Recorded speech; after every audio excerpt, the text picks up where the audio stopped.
Yay Media Group.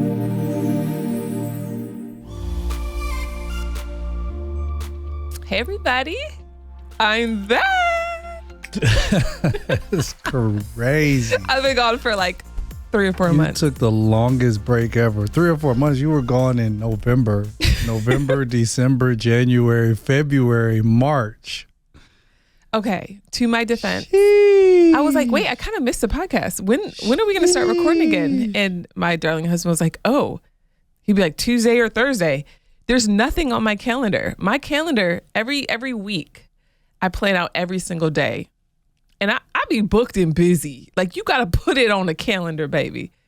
And you'd be like, oh, yeah. And I'd be like, when is it? So this last week, I asked you, I said, hey, when are we recording again? Do I need to block off Thursday? And you were like, oh yeah. We've been recording our podcast. I think we're going on year 9. And over the past, 3 or 4 years, it has been consistently Tuesdays. Mainly It's been recording. Tuesdays. Recording. And then we started adding on Thursdays. So now it still needs to be on the calendar, so though. now to hear that it is now this new phenomenon that needs to be added to the calendar. We know that Tuesday is recording day is like, what? Well, thanks for adding it to my calendar, babe. Appreciate it. Actually, I think Riley did. Riley, you have to send it to me. I think Riley if you send it to him, he'd be like, oh, I forgot. I'll be there. What do you mean? I mean, no, it's on, to me, it's on the calendar because I in my head, I'm like, every Tuesday I we usually live record. by my calendar. So if it's not on my list, then we not doing good. I'm not going to be there, period. I live by my calendar too sometimes. Babe, it just depends. you ain't. Oh no, pull up your calendar. Ain't nothing on it. And he'd be like, oh, I have a meeting. I'm like, how does he remember his meetings? And he adds nothing. Like, I have a to-do list, a checklist. Like, I have all these spreadsheets. So because every meeting on my calendar has a question mark by it. Oh gosh. It is how will I feel when we get time to there? Because I may not feel like doing it, but I still remember my stuff. I have meetings on there sometimes. Anyway, they get done. So let me ask you a question. Okay, what up? One of your friends is his mom passed away. Yes. How did she pass? I don't know. She was in the hospital. Okay. For how long? I don't know. I don't know how long she was in the hospital. I have no idea. Okay, one of your friends is going through a divorce. What happened? They've been together forever. I didn't ask. It wasn't like a thought that popped into your head to think, let me ask a follow-up question to this big life event that my friend is having? No. Okay, so this brings me to our topic today. Why don't men get details? Can we talk about it? Like, they literally get no tea. I'm so confused. And I realize men don't ask any follow-up questions. Women get all the details, all the updates as soon as the kids get in the car. I'm doing pickup, right? Taylor has all the tea, all the drama.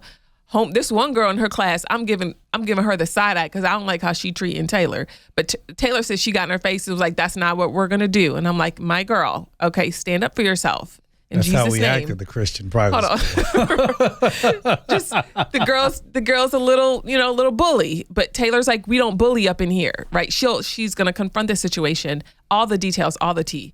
Hey Roman, how was your day? Fine. Anything happened? Nope. 5 seconds later, phone call from your teacher. There's a situation where a boy said something crazy to Roman, and they want to let me know that they're dealing with it and they're taking care of the situation. And Roman is fine and he's okay. Hang up the phone. Roman, did anything happen today? Nope. It's just mind-boggling. Can you explain to me why you guys don't feel the need to share important information ever in life? I don't think that's the case. And I don't think it's all men. Because, I mean, I have some friends who... You do. Who will, I mean, they ask. Courtney. Yes. Courtney. We love Courtney. I That's my childhood but friend. he will ask a question to a follow-up question but to a follow-up question 98%. Yeah, 98% of us. I say 99% of my friends. I mean, Courtney is an outlier, but out of the rest of them, we don't ask. And I honestly think that you don't have to have all the information to really be a friend. Like most times it's just, we just listen. Like in my friend circle, we just listen to each other. And our only response is, well, how can I be a brother to you? Like my best friend, he called me and he said, well, he texted me and said, hey man, my mom transitioned. And I was like, dang, bro, like, I'm sorry. Like, how can I be a brother to you is what my response was. And then we got on the phone and I was like, dang, bro, like what's going on? And we started talking and then we just talked. We probably talked about 45 minutes and it was just listening and being there. And then I asked you one question. laughing. You'd be like, I don't know. Bro, you asked me like questions like, how did his mom die? I don't know. I didn't ask him how his mom died.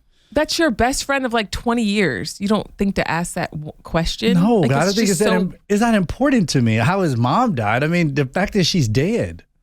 Like why do I care how she died? She's dead. That's just a small example. There'll be like 20 other examples. I won't ask my friend like, oh, so what happened in your marriage? Why did you get a divorce? I just don't think that's important. He'll go to a lunch with a friend, okay? Come back, and I'd be like, oh, wow. You guys, there's this one friend he works out with. I'm like, oh, I know my husband's an entrepreneur. Like, what does he do for work? And he's like, I never asked him. And they've been friends for 3 or 4 years. Why would I ask him what he does for work? Because he shows up at 1, 2 o'clock on a Tuesday. How come you're not at work? So my thing is, it's a basic thing to just be like, hey, where do you work? If you're here with me, then you're obviously not at a 9 to 5. I don't care where he works. My only thing is, bro, we supposed to be working out at 2. So what do you guys talk about for like an hour? When we're working out? Yeah. We talk about working out. We talk junk. We talk smack. That's what we do. You talk smack for an hour. He's telling me I'm slow. I'm telling him that I'm calling him fat. That's what we do. All right. For 1 hour, we go back and forth in crazy banter. And then we're like, that's what we do. So do you feel like men have more surface relationships than women? I actually feel the complete opposite. Okay. I honestly feel like men, our relationships are a lot deeper because they come with less expectations. Women have to have service. They have to have surface friendships and surface conversations. And I think because you all assume that you ask so many questions that it's deeper. But I think that the women's relationships, they may be a mile long, but they're an inch deep. Men relationships, they may be an inch long, but they're a mile deep because we don't have expectations. My friends can come to me today and tell me every juicy thing about their wife, and I will look at her tomorrow and be like, "What up, girl?" Like, no change with me because either A, he told me and I didn't care, or B, he told me and I forgot. Or C, forgot. He told me and I recognize she's human. There's no expectation. Yeah. I'm not married to her. So we cool. Like we laugh about it. We joke about it. We talk about y'all. We'll laugh. We're like, ha, you crazy. They all crazy. And then next thing you know, boom, we go home. We're like, it is what it is. We just move on. I will say that women do hold things against, significant others of our friends often. Like, for example, one of my friends, her ex-husbands, I'm still mad at him how he did her. Like, he did her so dirty. And then how you gonna abandon her with her 3 kids? Like, to this day. Now, when I see him, don't get me wrong, I give him a hug, what's up? But I still have this pit in my stomach where I'm like, That's crazy. Like, you did my girl so dirty. And because we have a deep relationship and I have all the tea, like, you're right. I do carry that when it comes to, my friends' ex-significant others. I don't think I have any of your friends that one. Babe, I mean, what? Anyways, it's a touchy subject. We're not talking about that. Whatever. But anyway, besides her, I don't hold on to stuff. Yeah. Then why do you hold on to that towards my one friend? Well, I mean, I've been very consistent since I met you. You have to admit I've been very consistent in saying that from the first time of meeting her, I didn't like her. All right. That's accurate. That's accurate, right? But and so nothing has changed that. You've been holding on to it though. You gotta let it go, baby. But it was very noticeable. Hey, listen. If she was thirsty tomorrow, if I saw her, she was thirsty, I'd give her water. If she was hungry, I'd give her bread. Because that's what God tells you to do to your enemies.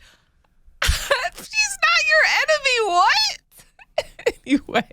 But nonetheless, we'll move on. Right. Because you two are still great friends. And you know what? That's fine with me. Yeah. I don't have to be friends with her. Yeah. I don't have to talk to her. I don't have to see her. But I will say this. I do feel like women, it's harder to share things with them. Like, for example, like in our marriage, it's hard for me to share hard things with friends if we're going through a hard time because I don't want them to hold it against you later. And some women will do that. They'll hold it against you. And that's why if you're listening, you got to be careful. So what you're saying is women are just a lot more judgmental. No, that's not true because men are judgmental too. That's not true at all. But hold on, let me finish, babe. Let me finish my thought. You just have to be careful who you're sharing your business with, number one, because everybody doesn't have your back. Even the people that stood with you on your wedding day. You have to be careful not to share your business with certain family members that are obviously going to take your side every time you and your spouse get in a conflict. Not mine. My mom is always taking your side. Which she has, because I am always right. Anyway. And my sister. That's true. They've always had my back. They call me like, you so stupid. What's going on with you? Like, hold up. Hold up. Like, hold up. Like, what? That is true. The first time we broke up this is before we got married, but we were dating. They all called me and they were like, he's an idiot. I was like, I know, right? I was like, he's bad. But you just have to be careful who you open up to because I feel like it's because women like to share so many details and get so much information, we become emotionally attached to our friends' situations. And then we begin to hold it against other people. That's how some girls can be mad at other girls that you don't even know. Like, I'm not going to say her name, Taylor's little friend, because they're 9. But homegirl has had beef with Tay for a couple years. And I want to pull up and be like, ma'am, you know what I mean? And it's like, I'm emotionally invested. You don't care. You know what I mean? Like, you're just like, oh, whatever. Yeah, I mean, it doesn't matter to me unless her dad gets involved. Her dad gets involved, that's when I get involved.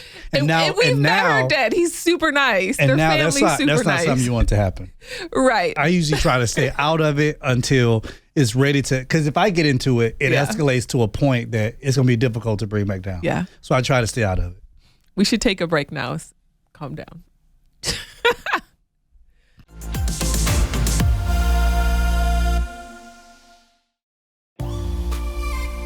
So, yeah, I mean, yeah, women. They hold, man. They hold on. So you don't feel like it's because women are more judgmental? I don't think that women are more judgmental. I think that. So why do you guys hold on to stuff? Because I think we're more emotionally led in our relationship. Oh, so you guys are emotional. You guys are emotional too. You just express it through anger and other ways. Oh, yes, you do. Anger? I feel like we all have our different ways that we express. Men aren't angry. Some are. Some of y'all are. I was being sarcastic. But I feel like we all kind of express ourselves in different ways. But I think it makes it really hard for women to find a safe place to be honest and vulnerable because, yes, women are judgmental. Not all of them, but some are, right? Just like men are. But it's hard to find a safe place. Why don't you have any friends? I do have friends. Are you serious? I have so many friends. What are you talking about? Like, I mean, but you can't talk to them. Like with my friends, I can talk to them. There's a few people, like we just got off the phone with my niece. I can talk to her. Like, no, you have no idea. I can actually talk to her about everything. I really do. I talk to her about everything. But hold on, babe. I'm telling you, if I vent my frustrations, they always, for the most part, take my side. Of course they do. I mean, you guys were, but right. that's what. But this is what I do when I call them. I say, all right, tell me if I'm wrong. Tell me if I'm wrong. And then I tell him, and like, girl, no, you're not wrong. Especially Agatha. I call her, she be like, nope, he wrong. He need help. He need to go to therapy. Agatha's my sister. That's his sister. She be like, no, that ninja needs therapy. she does not call me a ninja. She say the real thing. I know she does. I'm not going to say that word. I know she does. But I feel like all my friends agree with me. Of course they do, but I'm talking about like I have friends who agree with me, but they'll still be like, bro, you need to But I think even it could also be. I had a friend who said this to me. They said because I told them the story, and then they were like, all right, so now what really happened? And I was like, what you talking about? And they was like, it's going to depend on how you tell the story. Come on, who is that friend? I like that friend. Which friend was it? But anyway, Friend was it? it's I like it depends him. on, but I'm also bringing a point with you. It also depends on how you go and you tell the story. Because if you go and you tell the story, I try to tell it from your perspective. Heather Leanne. Are you gonna pull out my government name? Heather Leanne. This is what I try to do. And I'm like, Heather look, Leanne. I'm really trying to be introspective here. You know what I mean? We're talking about the situation that we did have. No, that's another podcast. So that'll be the next one we talk about. Oh, okay. So the egg fritters. Because he need to be glad I cook for him. Can we talk about that? Because some of these women out here don't be cooking for their husbands, and they don't even want to try. Comparison is a dirty game. It is dirty. It's a dirty game. No, you should never want to play it in your marriage. You should never want to play that game in your marriage. You should never want to compare yourself to anyone because you are the greatest. And husbands need to be more grateful when their wives attempt to do things. And see, again, when you group everybody into the same to the same mold, it just does nothing good to move us forward.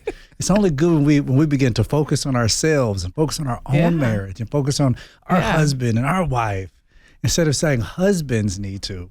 Yeah. It just does good when it's just more of a soul focal You're getting distracted. point. Let's come on back to men in details.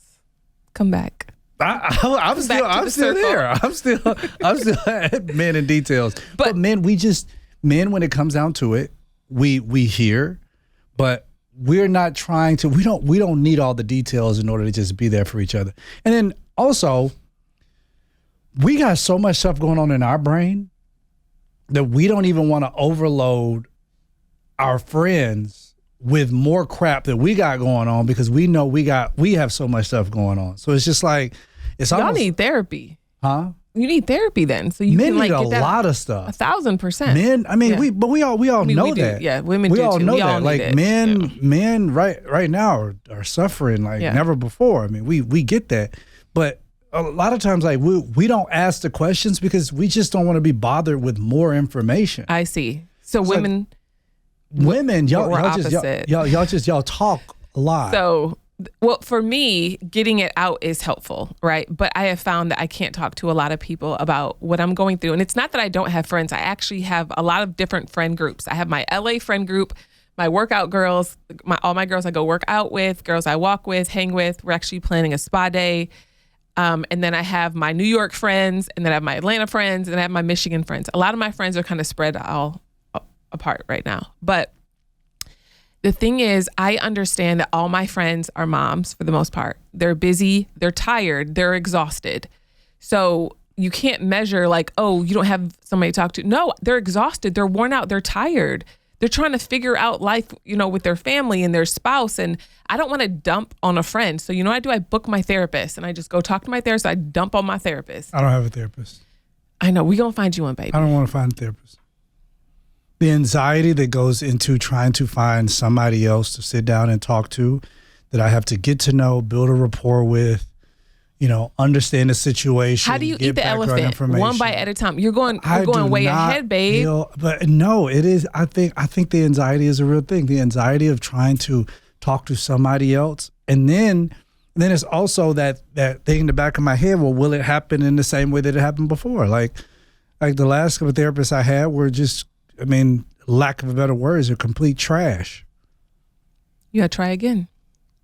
I just gotta keep trying until you find your unicorn. At this point, I need to just keep going to the gym and post your gym memes. What's your and post my gym memes. That's what I do. Like that's what and scroll through TikTok because my For You page that I have built brick by brick is full of the most. Would you just say the oddest people that you have ever weirdest. seen? It is the weirdest. But everybody's beautiful in their own way. It is the weirdest group of people. Different. But you know what? Different. It helps me to escape. And I did read something on a meme the other day. It said that you can go to the gym.